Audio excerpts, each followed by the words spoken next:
P2S est un groupe qui existe sur le marché marocain depuis un peu plus de 35 ans, qui est présent aujourd'hui dans un peu plus de 20 pays d'Afrique subsaharienne en tant que distributeur de technologies de pointe dans le secteur médical, depuis l'imagerie, le diagnostic, jusque la thérapie, la radiologie et sur la pharmacie de précision, avec notamment un cyclotron qui est installé au Maroc et qui permet de produire de la PSMA. C'est une première mondiale que nous avons depuis... Pardon, c'est pas une première mondiale, mais c'est une première nationale qui est produite localement. Donc ce sont des produits aujourd'hui qui font la différence et qui permettent d'avoir une chaîne de valeur qui traite l'ensemble du cancer, l'ensemble des problématiques de cancer, depuis son diagnostic jusqu'à la thérapie, que ce soit par la chirurgie, la radiothérapie, ou les thérapies un peu plus ciblées.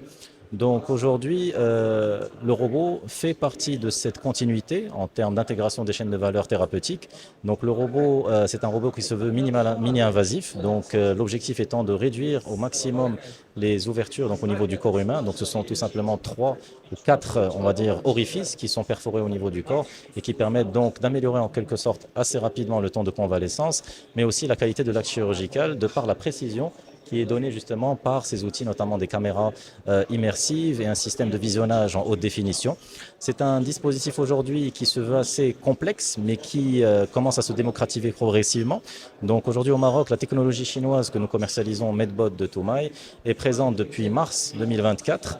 2 centres aujourd'hui sont en train d'opérer, on va dire, à full capacité. Donc nous sommes arrivés à plus de 420 actes chirurgicaux qui ont été réalisés en moins de 18 mois, ce qui, nous sommes fiers de le dire aujourd'hui, fait du Maroc un pionnier mondial. Notamment lorsque ces chirurgies ont vu le jour en France ou aux États-Unis, nous étions sur des actes chirurgicaux qui étaient plus aux alentours de 3 ou 4 actes par semaine.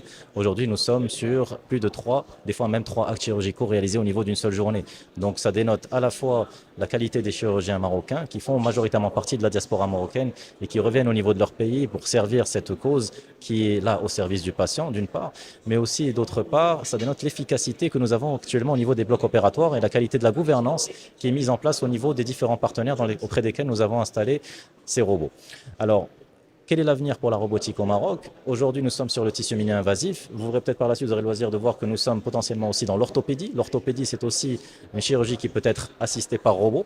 Demain, ce sont aussi des diversifications sur le plan technologique et des évolutions majeures, notamment avec des outils que l'on appelle les single ports, qui permettront peut-être horizon 2027 d'être encore moins invasifs. Un seul orifice et plusieurs instruments qui font irruption dans le corps humain au niveau de cet orifice-là et qui permettent justement une convalescence beaucoup plus rapide, notamment parce qu'ils permettent de passer par voie sous-péritonienne lorsqu'il s'agit des ablations notamment du rein ou de la prostate.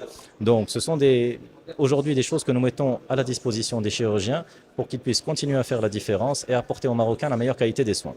Quelle est la différence entre ce que nous avons aujourd'hui avec le système Toumaï et Medbot et avec ce que proposent d'autres constructeurs qui sont présents dans la place depuis un peu plus de 25 ans?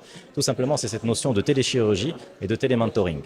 Aujourd'hui, les technologies se valent. Un chirurgien chevronné qui utilise une technologie américaine ou une technologie chinoise, si elle a fait ses preuves et qu'elle s'exporte aujourd'hui soit en Europe ou même aux États-Unis, c'est que la barrière technologique n'est plus le problème. Par contre, c'est la barrière financière et économique et la barrière de l'apprentissage. La téléchirurgie permet d'avoir un accès aux soins dans les zones les plus enclavées, que ce soit sur le plan on va dire au niveau du pays ou même au niveau continental. Cette technologie a vocation à avoir créé un modèle panafricain qui serait piloté par le Maroc en tant que précurseur et qui deviendrait pour le futur justement une plateforme internationale panafricaine d'incubation de chirurgie robotique et de formation de chirurgiens spécialisés dans le futur.